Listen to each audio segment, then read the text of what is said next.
नमस्कार शेतकरी मित्रांनो. खरं तर कोणत्याही फळपिकाची लागवड करायची असेल तर आपल्याला चांगल्या दर्जा रोपांची निवड करणं गरजेचं असतं. आणि असंच आपल्याकडं तैवान सिंग या पेरूचं खूप मोठं काम आहे आणि संपूर्ण महाराष्ट्रभर नाही तर राज्याच्या बाहेरसुद्धा आपण वेगवेगळ्या शेतकऱ्यांपर्यंत मार्गदर्शनासहित रोपे पोहोच करत असतो. आणि जर चांगल्या क्वालिटीचे रोपे पाहिजे असेल तर निश्चितपणे आमच्या गुंजाळ हायटेक फार्म नर्सरीशी संपर्क साधा आणि चांगल्या दर्जाचे रोपं घ्या. त्यासंबंधी मी आज व्हिडिओ बनवत आहे, कारण की रोपाची क्वालिटी जर पाहिजे असेल तर मी असं मध्ये रोपाची क्वालिटी दाखवणार आहे. ही जी काही रोपांची क्वालिटी आहे अशी जबरदस्त अशी रोपांची क्वालिटी आहे. आणि अशी जर दर्जेदार रोपे असतील तर निश्चितपणे आपला येणारा बागसुद्धा अतिशय सुंदर असू शकतो.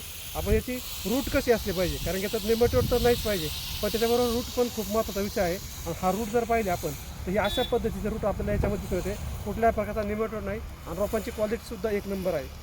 एकच रोप नाही, आपण कुठलाही रोप घेतलं तर त्याच पद्धतीचे रूट आणि त्याच पद्धतीचा क्वालिटी आपल्याला दिसून येते. कारण की अशा पद्धतीचं रूट असेल तर तुमचं एकही रोप फेल जाणार नाही आणि चांगल्या दर्जाची आणि उत्तम अशा क्वालिटीची रोपे तुम्हाला आपल्या गुंजाळ हायटेक फार्म नर्सरी भेटू शकतात. आणि तीसुद्धा आपल्याला नेमॅटोड मुक्त, कारण की त्याच्यावरती जर बारकाईने लक्ष दिलं तर आपलं कुठे गाठी किंवा काही दिसणार नाही. आणि रूटसुद्धा ते नवीन आहे, हे हा स्ट्रे आहे. तर आणखी आपण दुसरा कोणताही स्प्रे घेतला तर त्याच्यावरती सुद्धा आपल्याला तितकीच क्वालिटीचे रोपे पाहायला भेटतील. आता हा जरी रोप पाहिलं तर हे पाहू शकता, याच्यावरतीचा रूट असे चांगल्या पद्धतीचे आहे. त्यानंतर आपण आणखी जरी पाहिलं दुसरे रोप जरी पाहिले आपण त्यामध्ये सुद्धा तशाच पद्धतीचे रोपे आपल्याला पाहायला भेटतात. अशी दर्जेदार क्वालिटीचे रोपे पाहिजे असेल तर आपल्या गुंजाळ हायटेक फार्म नर्सरीशी संपर्क साधा. धन्यवाद.